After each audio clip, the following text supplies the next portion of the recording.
Good morning, good afternoon, and good evening, agents. I am Mountain Girl, and today's Let's Talk is going to review the current Season Pass events and what you should possibly know about these across all platforms, PS4, Xbox, and PC. Now, you're probably thinking, Mountain Girl, there isn't too much to these events. Why do you need to talk about them? Well, the events seem pretty straightforward. You log in, a notification happens, like in the Dark Zone, a box drops out of the sky dishing out sweet loot based on your current gear score, surrounded by level 32 enemies. You know, hardish, but not too hard. Well, this is all true, but there are a few things you should know about these supply drops, and I'm here to tell you exactly what those things are and give you a review of my opinion on these things anyways.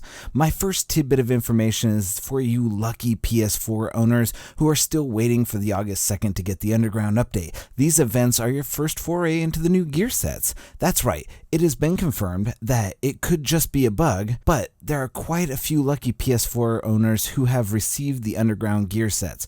Sadly, there isn't any confirmation as to who gets these gear sets, or if it's just people who have purchased Underground DLC or Season Passes already, or if it's available to anyone. The fact of the matter is, you can, if lucky enough, which you aren't, if you're listening to this, you aren't in that group. Just give it up. Pull a Reclaimer, Deadeye, Blind, or Firecrest from a chest, like I said, if you're lucky enough. But if you're on PS4, you're not lucky enough to get one of these out of the chest. It's only like 1 out of like a billion people that I saw. So my second tidbit of information I have for you is that these events are soloable, as you probably just saw, because I'm probably going to throw in some video of me doing these supply chests over this first little part, and then probably some heroics after this. Now, that's not really information you needed, but at 255 or 229, you should have no problem handling these. They're just level 32s, and they don't even hit that hard. It feels more like they're probably level 30. They dive pretty easily if you are well geared. So additionally, if you don't have the Season Pass and you help your friend expecting to get loot, expect no loot.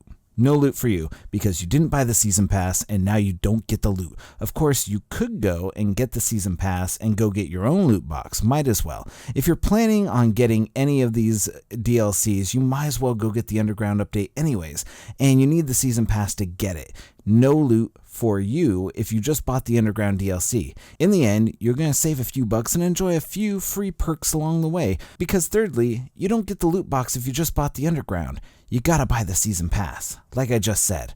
You gotta buy the Season Pass. You can't just buy an Underground Survival or the whatever the last one is, the Last Stand, or you can't buy those separately and still get these cool Season Pass events. So in our fourth position, we have the fact that these supply drops are not account specific. These are character specific. So if you have one character, you get one box, 2 characters at level 30, and that's important. You gotta be level 30 and have finished the last mission General Assembly, but you get a supply drop for all of your characters. So if you have 4 characters, you get 4 supply boxes, increasing your chances of getting better loot. And let's face it, if you're listening to this, you probably didn't get good loot to begin with, because I know I didn't get good loot. I have 2 characters right now that are level 30 and finished General Assembly. I did not get any good loot. I got terrible loot out of it, and it's taking everything in my power not to make this some salty rant about getting crappy loot from a supply drop, but it's free loot. So now you're probably wondering if I think that these are worth the Season Pass and buying it, and that they make up for all the months of waiting. Well, no, not really. I think it's a great start, but the fact that it's probably the worst loot I could have gotten out of the supply drop, aka this is why I was a little bit salty to begin with, it's muddied my opinion, but I was excited to do it. The excitement died out pretty quickly as I unveiled some terrible gear, but it was free loot, and free loot twice a month is better than no loot when everybody else is getting loot and talking about loot, and there you are with your sad no Season Pass and you don't get any loot from these supply drops. So it's sad for you, not for me. I got crappy gear, I can sell it, I can do whatever I want with it, and you didn't get anything. So now, is this the best they could have done? Not by a long shot. I do think that they have something in the works, something more than this. They have to.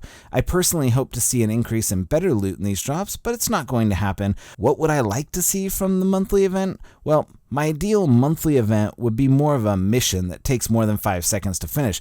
This is not a I hate the supply drop idea suggestion, but more of it could be better and I think it should be. In fact, back to my idea. I would love it to be something that you do monthly or bi-monthly and be a mission that enables you to get something that is a better quality or uniqueness to Season Pass, or something that would be like building a new gun, that only Season Pass holders get, like the blind battle rifle. Imagine that being the mission reward for the Season Pass holders and the only way you can get it. You know how many people would pick up the Season Pass if that was the reward? Or even something like a gold G36 that had a 10% increase to damage. Something along those lines would increase the sales of Season Passes to people that love this game by like 2,000%, something like that. And that's just an estimate. I'm not, I didn't do any numbers for analytics or anything like that, but that's just my opinion. People would fall over themselves getting a Season Pass to get these exclusive rewards. Just a tip on getting people to buy your Season Pass, Ubisoft. If you want it, make it worthwhile to get. I know that the content is worthwhile, but make it worthwhile. Now, the real question, is it worth getting the Season Pass for these special events? Now, I wouldn't say that you should go out and get the Season Pass for the events specifically. The events, let's face it, they're not very good. I like them. I like the fact that they did them, and I like the fact that they're there, but it's not worth spending the money to get the Season Pass. Get it for the content with the bonus of the events. Now, I am, in my review, disregarding the bugs, glitches, exploits, and the current version of the game, which is a travesty in and of itself. But the Underground is great, and if you're a casual player, it's going to last you at least until the next DLC comes out. If you're a bit more hardcore, you could probably blow through the content in about 18 to 24 gameplay hours. If you're solo, it's going to take you a lot more. If you play with some similarly leveled players, you're going to get through a lot faster. If you do plan on being carried through the content on Heroic by your friends, you'll make max level in pretty much a shorter time and probably waste any reason for you to get the DZ or get the DLC. So the best part, though, is that you can stop playing the Dark Zone and leave the most toxic part of the game in a yellow canister inside the DZ where it belongs. Remember, you can't take contaminated objects outside of the Dark Zone. Now, that's been my time. I hope you found this review of this monthly supply drops helpful, if not useful and informative. If you did, drop a like on this video and consider subscribing to our channel for the latest news and notes on The Division. For all of us here at The Division Let's Talk series, I'm Monty Curl, and we'll see you in the Underground. Aging out.